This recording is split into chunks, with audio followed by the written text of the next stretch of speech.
Hello guys! Hello Aquarius! Welcome dito sa aking channel, Kapalaran 888. Welcome Aquarius! Tingnan natin kung anong messages, vibration, gabay energy para sa inyong lahat. By general reading, pwede kang makaresonate, gamitin mo ang iyong intuition. Thank you sa lahat ng Aquarius na patuloy na nanonood dito sa aking channel. Okay. Aquarius, first two cards mo is power and playfulness. Dito sinasabi sa first two cards mo na you have the power to change everything, you have the power to be happy and to be sad, di ba? Meron tayo Aquarius na karapatan maging masaya, malungkot, honor your feelings, your emotion, but sinasabi ng baraha sa'yo dito na if mayroon kang mga negative experiences or mga negative thoughts, emotion, energy, you have the power to find peace and harmony and happiness, 'di ba? Parang ang sinasabi diyan sa iyo ng baraha, kahit ano yung pinagdadaanan natin sa buhay, hanapin pa rin natin yung lugar or sitwasyon or yung pagkakataon na maging mabuti tayong tao. Okay?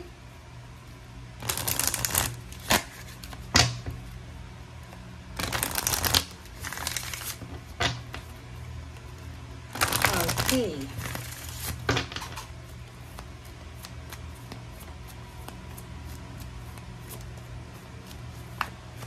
Okay. Manifestation. First card natin sa second deck, second deck is manifestation. Dito sinasabi Aquarius ang baraha na you have manifestation card. Pag lumabas yung manifestation card sa atin, ito ay nagsasabi na lahat ng gusto natin na mangyari sa buhay natin ay pwedeng mangyari. Okay? So, kinakailangan nating maging honest, maging totoo, maging klaro, sigurado sa kung ano yung gusto nating ma-manifest sa buhay natin. Kasi alam mo, yung universe, yung mga spiritual helpers mo, guides, angels, archangels, hindi naman sila manghuhula kung ano yung gusto mo.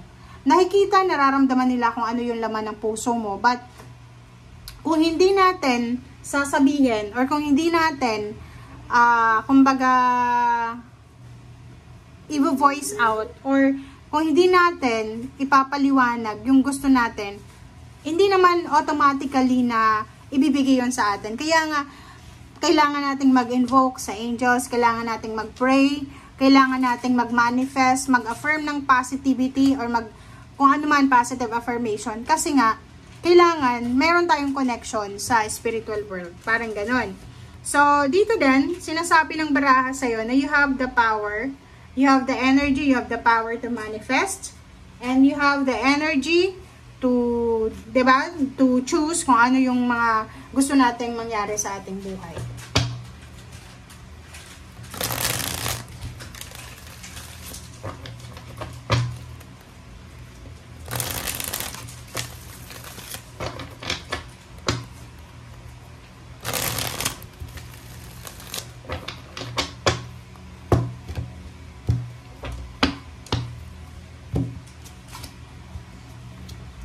Okay, first two cards natin is Ten of Pentacles and King of Cups. Sinasabi ng baraha sa'yo dito, Aquarius, na isang water sign, Pisces, Scorpio, and Cancer, ang posibleng makatulong sa'yo para ma-manifest mo itong lump sum of money na to. Itong pwedeng inheritance, payments, payouts, or anything na malaki siya. Okay, financial lump sum. So, pwede isang water sign, Pisces, Scorpio, Cancer, or any zodiac sign ang makakatulong sa'yo para makapag-abroad ka, maging OFW ka, or pwedeng ma-promote ka, or pwedeng makalipat ka sa mas magandang trabaho. Okay, so, in terms of emotion, lalo na sa family life, sinasabi ng baraha sa'yo dito, Aquarius, na yung mga pamilya dito na nag-away-away, hindi magkasundo, ay posibleng magkasundo na.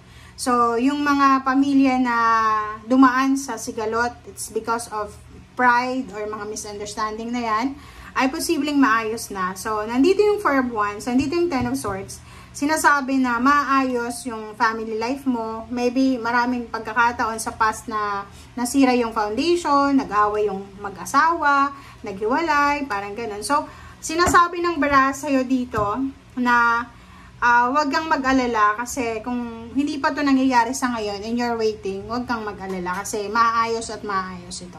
Okay? So, yun. Next card natin is the Tower and Eight of Swords.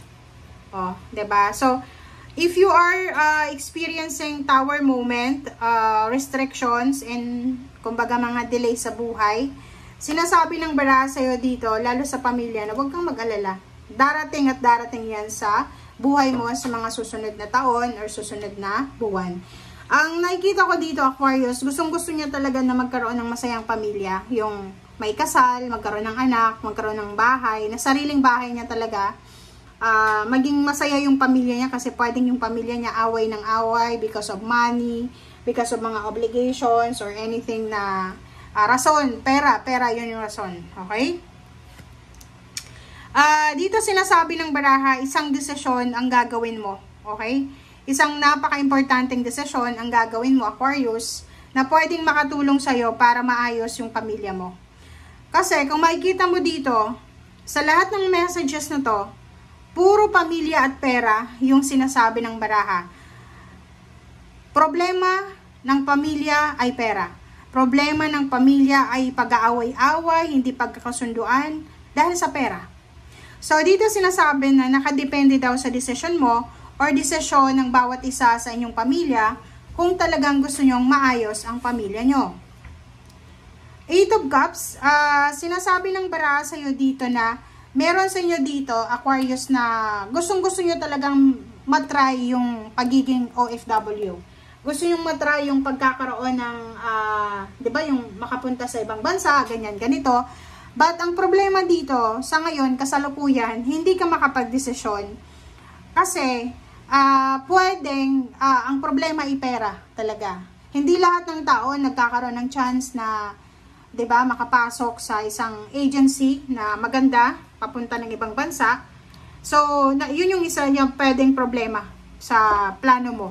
Pangalawa, may iba sa inyo dito na gusto nyo ng pagbabago eh. Parang yun nga, gusto mong lumipat ng tirahan, mag-relocate, gusto mong matapos na yung mga toxic relationship, gusto mong lumipat ng trabaho, ng career. Ang problema lang is, maraming nag-hold back sa'yo. Pwedeng relationship siya. Pwedeng gusto mong lumipat ng trabaho, pero binipigilan ka. May pumipigil sa'yo. Merong pwedeng Capricorn energy dito or kung sino man siya na pinipigilan ka para tanggapin itong bagong trabaho or itong bagong lifestyle or kung ano man itong bago na ino-offer sa'yo ng universe. Okay? Thank you guys for watching, guys, and see you again. Bye!